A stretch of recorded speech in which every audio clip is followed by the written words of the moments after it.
The 1965 United States quarter dollar is one of the most historically important and misunderstood coins in American numismatic history.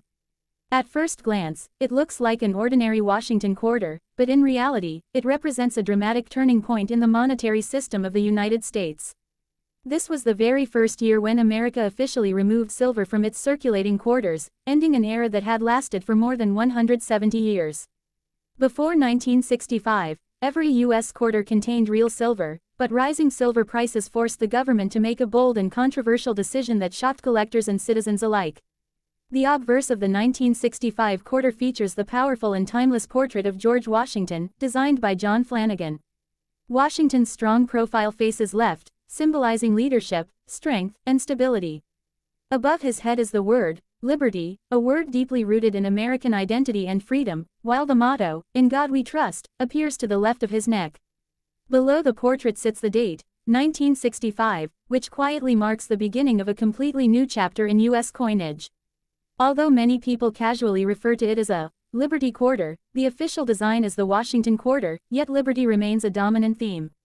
The reverse side displays a majestic bald eagle with outstretched wings, perched on a bundle of arrows with olive branches below, symbolizing America's readiness for war but desire for peace. The inscriptions, "United States of America," and "quarter dollar," surround the eagle, while "E pluribus unum" appears above it, meaning, out of many, one.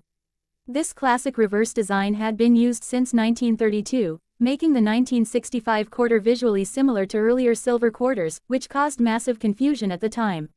What truly sets the 1965 quarter apart is its metal composition. Unlike the pre-1965 quarters that were made of 90% silver, the 1965 quarter is composed of a copper-nickel clad structure. It has an outer layer of 75% copper and 25% nickel bonded to a pure copper core. This change reduced intrinsic value but allowed the U.S. Mint to continue producing coins without losing money as silver prices soared. Because of this transition, millions of Americans hoarded older silver quarters, thinking the new ones would soon become valuable too. The 1965 quarter was struck at the Philadelphia Mint, but interestingly, it carries no mint mark. During this transitional period, mint marks were temporarily removed to discourage collectors from hoarding coins based on mint location. This makes the absence of a mint mark a key identifying feature of genuine 1965 quarters. Over 1.8 billion coins were minted, making it one of the highest mintage quarters in U.S. history, yet its historical importance far outweighs its face value. In terms of value, most 1965 quarters found in circulation are worth only their face value of 25 cents. However, condition changes everything. High-grade uncirculated coins, especially those graded MS-67 or higher, can sell for hundreds or even thousands of dollars at auction. Proof errors, off-center strikes, double die errors, and coins struck on the wrong planchette are extremely rare and can drive prices sky-high. Some rare error examples have sold for astonishing amounts, shocking even experienced collectors.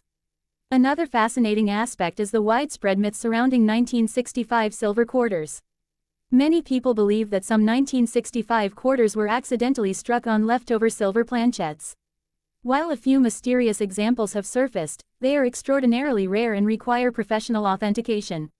If genuine, such a coin could be worth tens of thousands of dollars, making the 1965 quarter one of the most searched coins by treasure hunters and collectors worldwide. The 1965 quarter is more than just a coin. It is a symbol of economic change, government policy, and the end of precious metal circulation in everyday American money.